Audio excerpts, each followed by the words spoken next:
بسم اللہ الرحمن الرحیم صلی اللہ علیہ وآلہ وسلم۔ پیارے اسلام بھائیو، آج میں کلے پارٹس شاپ یعنی مٹی کے برتن کی دکان پر موجود ہوں اور گھر کے لیے کچھ مٹی کے برتن خریدنے تھے، تو سوچا میں آپ کے ساتھ بھی کچھ نالج شیئر کروں، کیونکہ حدیث میں آتا ہے، مفہوم ہے کہ بندہ اس وقت تک کامل مومن نہیں ہو سکتا جب تک اپنے ہمسائے یا بھائی کے لیے وہی پسند کرے جو اپنے لیے پسند کرتا ہے۔ اور مسلمان کی تاریخ میں ایک بات آتی ہے کہ مسلمان دوسروں کو فائدہ پہنچانے والا ہوتا ہے۔ اور تیسری میری نیت تھی کہ یہ اس بیچارے نے جو دکان کھولی ہوئی ہے مٹی کے برتن کی، تو اس کے مٹی کے برتن جتنے زیادہ بکیں گے تو یہ مزید اس کاروبار کو بڑھائے گا اور ہمارے گھروں میں زیادہ سے زیادہ مٹی کے برتن آئیں گے۔ تو اس نالج کو اول تاخر سنیے گا اور اس کو زیادہ سے زیادہ شیئر کیجیے گا۔ تو پیارے اسلامیوں، کیا آپ نے کبھی مٹی کی ہانڈی میں کھانا پکایا ہے؟ کیا آپ نے کبھی محسوس کیا ہے کہ ہانڈی میں پکے کھانے اور پتیلی میں پکے کھانے کے ذائقے میں کتنا فرق ہوتا ہے؟ کیا آپ نے کبھی سوچا ہے کہ گاؤں کے لوگ شہری لوگوں سے زیادہ صحت مند کیوں ہوتے ہیں؟ اس لیے کہ وہ مٹی کے برتنوں میں کھانا کھاتے ہیں، مٹی کے پیالوں میں پانی پیتے ہیں۔ ہانڈی میں کھانا پکانا نارمل پتیلے میں کھانا پکانے سے کہیں زیادہ بہتر اور آسان ہے۔ اس سے کھانے کی غذائیت میں اور ذائقے میں اضافہ ہوتا ہے اور ساتھ ہی ساتھ اس سے کھانا بنانا آسان بھی ہو جاتا ہے۔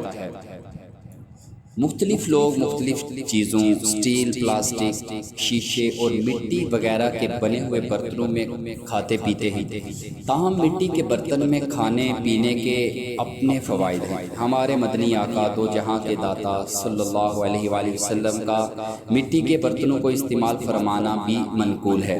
چنانچہ حضرت سیدنا حباب رضی اللہ تعالی عنہ فرماتے ہیں کہ میں نے نبی کریم صلی اللہ تعالی علیہ وآلہ وسلم کو پختہ مٹی کے برتن سے پانی پیتے ہوئے دیکھا۔ امام اہل سنت امام احمد رضا خان رحمۃ اللہ علیہ لکھتے ہیں، حضور اقدس صلی اللہ تعالی علیہ وسلم سے تانبے پیتل کے برتنوں میں کھانا پینا ثابت نہیں۔ مٹی یا کاٹھ یعنی لکڑی کے برتن تھے اور پانی کے لیے مشکیزیں بھی۔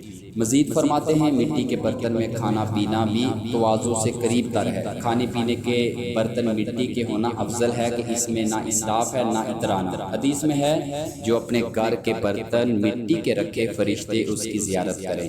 حضرت سیدنا شیخ ابو طالب مکی رحمۃ اللہ تعالی علیہ لکھتے ہیں، بزرگان دین گھر میں مٹی کے علاوہ دوسرے برتن رکھنا پسند نہیں فرماتے تھے۔ حضرت سری سختی رحمۃ اللہ تعالی علیہ نے حضرت جنید بغدادی رحمۃ اللہ سے ارشاد فرمایا، کوشش کرنا کہ تمہارے گھر میں استعمال ہونے والے برتن تمہارے بدن یعنی مٹی سے ہوں۔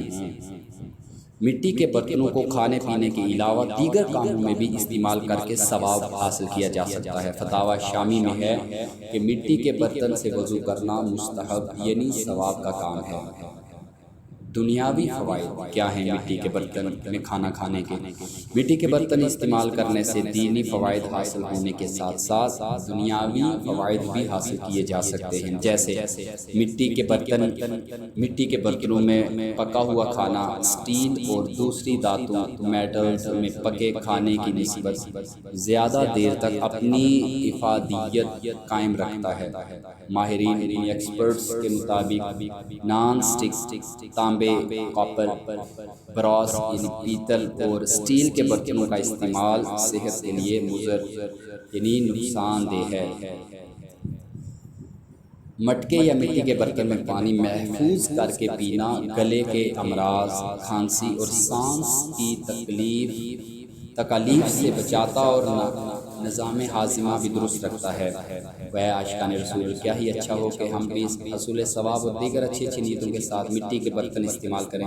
شیخ طریقت امیر اہل سنت دامت برکاتہ العالیہ کا بھی سال ہا سال سے مٹی کے برتن میں کھانے پینے کا معمول ہے۔ چنانچہ آپ دامت برکاتہ العالیہ فرماتے ہیں، میرا عام پلیٹوں میں کھانے کو دل نہیں کرتا، البتہ یہ نہ کہا جائے کہ مٹی کے برتن کا استعمال سنت ہے، کیونکہ اس پر کوئی واضح روایت نہیں مل سکی۔ میں مٹی کے سادہ سے برتن میں کھاؤں، چٹائی کا ہو بسترا یا الہی، آمین بجاہ النبی الامین صلی اللہ تعالی علیہ وآلہ وسلم۔